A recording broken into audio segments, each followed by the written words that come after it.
I do believe that technological progress is the key for the advanced countries. I think the developing countries have a somewhat different story. They can simply copy the West, but for the West, for the United States, Western Europe, and Japan, to not remain stagnant, we have to progress, and I believe technology is the single most important area for such progress. It can happen in the context of government, nonprofits, big companies, or startup companies.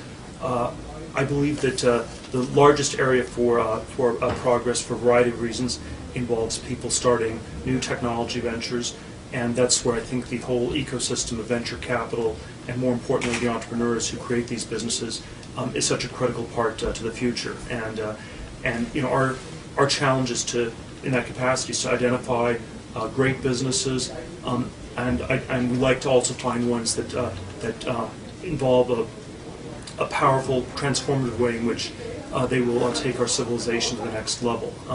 And so my bias is to always tilt it a little bit more in the direction of things that are not merely incremental, not just the next X where you can fill in the blank, whatever X might be, but rather some technologies that are going to be very big, both as businesses and in terms of their potential cultural, political, and economic impact.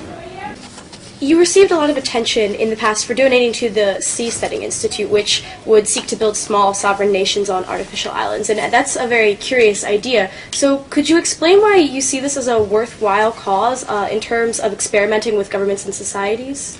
Well, I think that just like there's a room for starting new companies, because not all existing companies solve all the problems we need to solve, I think there should also be some room for trying to start new countries, new governments, new communities, because not all existing communities are perfect, and not all things can be met in that context. I was attracted by the Seasteading project because there's also a technological dimension to it, to this question of whether one can actually build large, stable platforms on the ocean.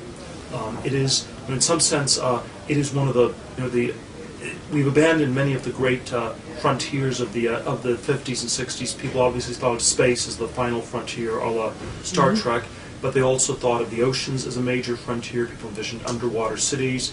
It's close to 3/4 of the Earth's surface is water, so that seemed like a big frontier.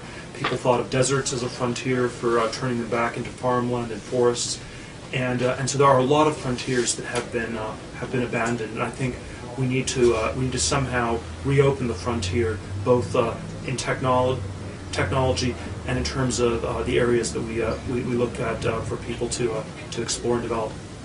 You are also known by your ability to accurately predict the future of businesses, such as we've seen in Facebook and LinkedIn and Friendster and all the other startups.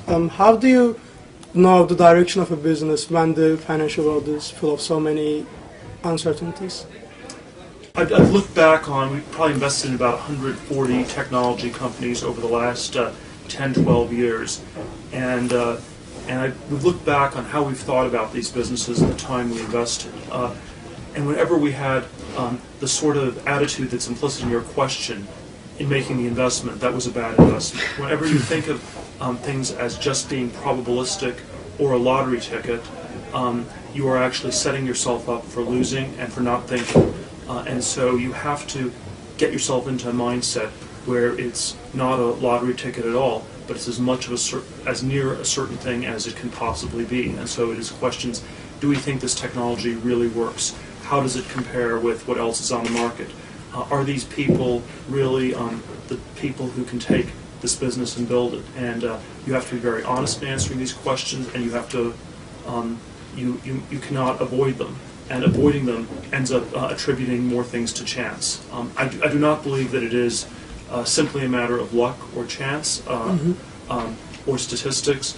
I do not think that these companies are lottery tickets, and I think there is a great deal of scope for determinate planning in both the investment side and on the entrepreneur side in building these businesses, and that's what we set out to do. As one of the most successful young businessmen in our world right now, what do you think is the secret to a successful business startup? I mean, do you have any advice for the current young people in the world who wants to enter the business world? Well, there are many different kinds of businesses people can start.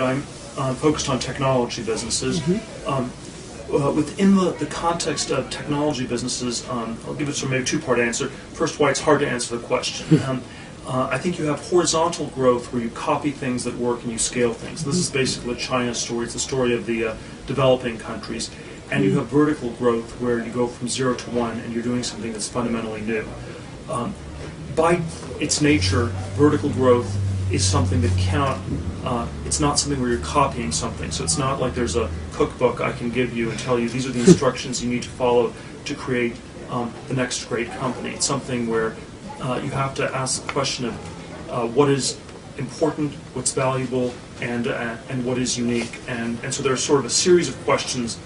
So it's difficult to answer categorically, and it's always it always is unique. The important part of these businesses are always unique, and the question we end up focusing a great deal on is in fact this question of uniqueness.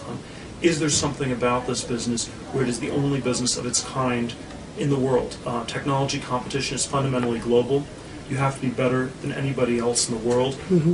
There's basically a gold medal for being first, and in many cases there is no silver and no bronze.